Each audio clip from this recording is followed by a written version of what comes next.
ஆன்மீக சொந்தங்கள் அனைவருக்கும் வணக்கம். இன்னைக்கு நம்ம சேனலுடைய வீடியோ பதிவில் என்ன மாதிரியான விஷயங்களை பற்றி தெரிஞ்சுக்க போகிறோம் அப்படின்னா, பெண்களாகிய நம்மளுக்கு பூஜை அறையில் சுவாமி படங்களுக்கு பூ வைக்காமல் சாமி கும்பிடலாமா கூடாதா? சாமி கும்பிடும்போது நம்ம என்னென்ன விஷயங்களை செய்யணும், தீபம் ஏற்றணும், நம்மளுடைய வேண்டுதல் முழுசாக பழிக்கணும் அப்படின்னா நம்ம என்ன முறையில் சரியான முறையில் சாமி கும்பிடணும் அப்படின்றத பற்றி தான் இன்னைக்கு வீடியோவில் நம்ம முழுமையாக தெரிஞ்சுக்க போகிறோம். முக்கியமாக பூஜை அறையில் என்னென்ன விஷயங்களை தவிர்க்கணும், என்னென்ன விஷயங்களை செய்தால் நமக்கு இரட்டிப்பு பலன்கள் கிடைக்கும் அப்படின்றத தெரிஞ்சுக்க போகிறோம். வீடியோ யூஸ்ஃபுல்லாக இருக்கும், ஸோ ஸ்கிப் பண்ணாமல் பாருங்கள். அதுக்கு முன்னாடி உங்களுக்கு விநாயக பெருமானை பிடிக்கும் அப்படின்னா இந்த வீடியோக்கு ஒரு லைக் பண்ணிட்டு மறக்காம கமெண்ட் பாக்ஸில் ஓம் கணபதி நமக அப்படின்னு சொல்லிட்டு கமெண்ட் பண்ணுங்க. இப்போ வாங்க நம்ம வீடியோக்குள்ள போகலாம். நம்ம பொதுவாகவே பூஜை அறையில் சாமி படங்களை அலங்கரித்த பிறகு பூஜைகளை தொடங்குவது பெரும்பாலான குடும்பத்துடைய வழக்கமாக இன்று வரைக்குமே இருந்துட்டு இருக்கு. சுவாமி படங்களுக்கு பூ வைக்காம சில பேருக்கு பூஜைகள் செய்ய பிடிக்கவே பிடிக்காது. மலர்கள் இல்லாம அந்த பூஜைகள் நிறைந்ததா இல்லை அப்படின்னு சில பேர் நினைச்சிட்டு இருக்கோம். இப்படி சுவாமி படங்களுக்கு பூக்கள் வைத்து தான் வழிபடணுமா, பூ இல்லைன்னா என்ன செய்வது என்கிற ஆன்மீக தகவல்களை பற்றி தான் இந்த வீடியோவில் முழுமையாக தெரிஞ்சுக்க போகிறோம். சுவாமி படங்களுக்கு மலர்கள் சாட்சி பிறகு தீப தூப ஆராதனைகள் காண்பிக்க வேண்டும் அப்படின்றது தான் நியதியாகவே சொல்லப்படுது. ஆனா சில சமயங்கள்ல நம்மளிடம் பூக்கள் இருக்காது, வெளியில சென்று வாங்கவும் முடியாத சூழ்நிலை இருக்கும். இப்போ இருக்கக்கூடிய சூழ்நிலையில அடிக்கடி வெளியில செல்லவும் முடியாது.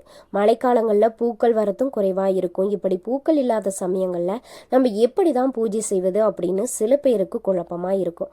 பொதுவா தினமும் பூஜைகள் செய்வதுதான் நமக்கு மிகுந்த நன்மைகளை கொடுக்கும். எது இருக்குதோ இல்லையோ அனுதினமும் நம்ம பூஜை அறையில விளக்கேற்றி வழிபாடுகள் செய்து வந்தாலே உங்களிடம் லட்சுமி கடாட்சம் நிறைந்து காணப்படும் அப்படின்னு சொல்லலாங்க. மேலும் வீட்டில் இருக்கக்கூடிய துர்சக்திகள் வெளியேறிடும். தினமும் பூஜைகள் செய்யக்கூடிய வீட்டில் துர்சக்திகளுடைய நடமாட்டம் அப்படின்றது இருக்கவே இருக்காது. இதனால எதிர்மறை ஆற்றல்கள் குறைய தொடங்கும். இதனால தான் பூ இல்லையே, கற்பூரம் இல்லையே, வத்திப்பட்டு இல்லையே அப்படின்னு பூஜைகள் செய்வதை தள்ளி போடவே கூடாது. உங்களுடைய வீட்டில் துளசி மாடை இருந்துச்சு அப்படின்னா அதிலிருந்து ஓரிரு துளசி இலைகளை பறித்து வந்து படங்களுக்கு சாத்தியும் நம்ம வழிபடலாம். துளசி இலைகளுக்கும் அற்புத சக்திகள் இருக்கு. வில்வ இலை, துளசி இலை, வன்னி இலைகள் இதெல்லாம் இருந்தா அதையும் சாட்சி நம்ம வழிபடலாம். சரி, இது எதுவுமே இல்லை, பிறகு நம்ம என்னதான் செய்யலாம் அப்படின்னு சில பேர் கேட்பீங்க. துளசி இலைகள் கூட இல்லாத வீட்டில் வேறு சில பூக்கள் இருந்தாலும் அதையும் சாற்றலாம். செம்பருத்தி, நித்தியமல்லி, ரோஜா போன்றவையும் சாற்றலாம். சரி, எதுவுமே இல்லை, நான் என்னதான் செய்யட்டும் அப்படின்னு சில பேர் கேட்பீங்க. பூக்கள், இலைகள் என்று எதுவுமே உங்களிடம் இல்லை என்றால் சாதாரண சந்தனத்தை வைத்து கூட நீங்க வழிபடலாம். சிறிய கிண்ணத்துல சந்தனத்தை குளித்து பூஜையில வைத்துக்கலாம்.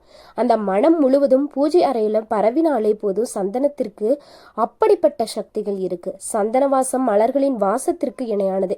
இதனால மலர் இல்லாத சமயங்கள்ல பூஜைகளை நிறுத்தாம சந்தனத்தை குளித்து பூஜை அறையில வைத்துட்டு பிறகு எப்பொழுதும் போல படங்களை அலங்கரித்து தீப தூப ஆராதனைகளை நம்ம காண்பிச்சுக்கலாம்.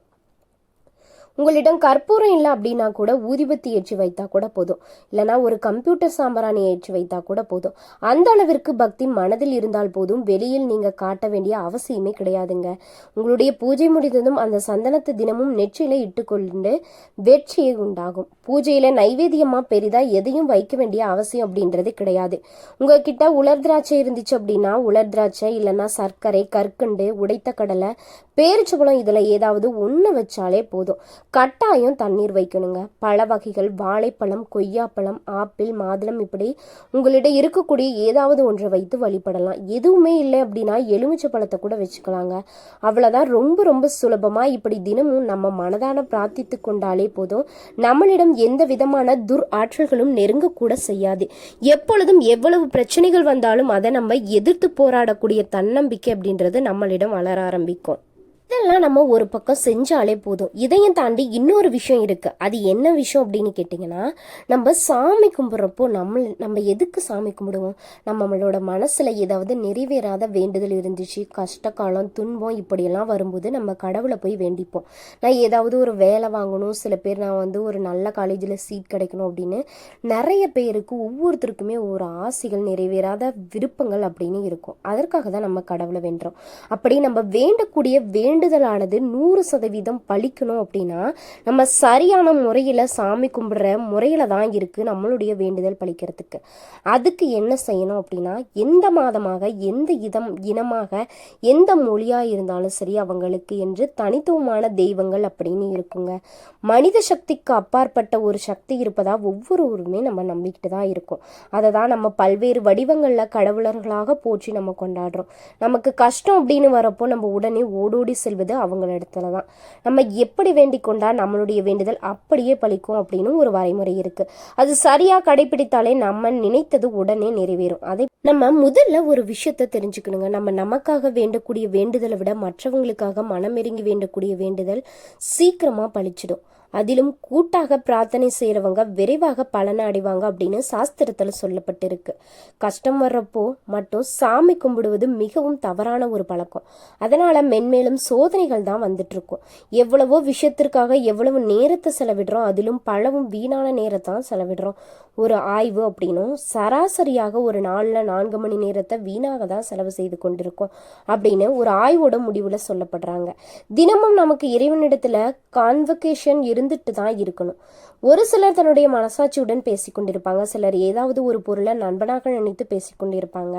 அதற்கு பதிலாக இறைவனிடத்தில் மனம் விட்டு பேசுங்க. இப்படி செய்வதால் உங்களுடைய ஒழுக்கமும் சீராகும். சில நிமிடங்களாவது ஒரு நாள்ல இறைவனை பற்றிய சிந்தனைகள் மற்றும் மூழ்கி இருங்க. அந்த சமயத்துல எதுவுமே நம்ம பேசாம மனதால மட்டும் நினைச்சிட்டு நீங்க எப்படி மற்றவங்களிடம் பேசுறீங்களோ அதே போல மனக்குறைகளை இறைவனிடம் சொல்லணும். நீங்க வேலை செய்து கொண்டிருக்கிறப்போ, பயணம் மேற்கொள்றப்போ உங்களுடன் இறைவன் இருப்பதான் நினைத்துட்டு அடிக்கடி சிறிய வேண்டுதல்களை வைக்கணும். நம்ம கேட்காமலேயே இறைவன் நமக்காக எவ்வளவு செய்திருப்பா அதற்காக நன்றி சொல்லணும். எப்போதும் அது வேண்டும் இது வேண்டும் அப்படின்னு கேட்டுக்கிட்டே இருப்பதுல எந்த பயனுமே கிடையாதுங்க. கொடுத்தவற்றுக்கு நன்றியும் அடிக்கடி சொல்லணும் அப்படின்றதான் ரொம்ப முக்கியமான விஷயமா இருக்கு. அப்படி நீங்க சாமி கும்பிடுறப்போ எந்த சூழ்நிலையிலும் உங்கள் மனதில் இருக்கக்கூடிய பகையும் கசப்பு உணர்ச்சியும் வந்துவிடாமல் பார்த்துக்கணும். உங்களுக்கு பிடிக்காதவங்க கிட்ட கூட நல்ல புத்தி கொடுக்குமாறு மனதார வேண்டிக்கணும்.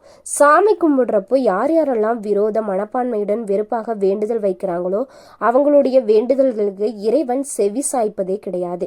தவறு செய்வங்களை தண்டிப்பது இறைவனுடைய வேலை, நம்மளுடைய வேலை அல்ல அப்படின்றத நம்ம முதல்ல புரிஞ்சுக்கணும். உங்களுக்கு பிடிச்சவங்களுக்கு ஒவ்வொருவரிடம் பெயரை சொல்லியும் அவங்களுக்கு இருக்கக்கூடிய பிரச்சனையை சரி செய்யுமாறு வேண்டிக்கணும்.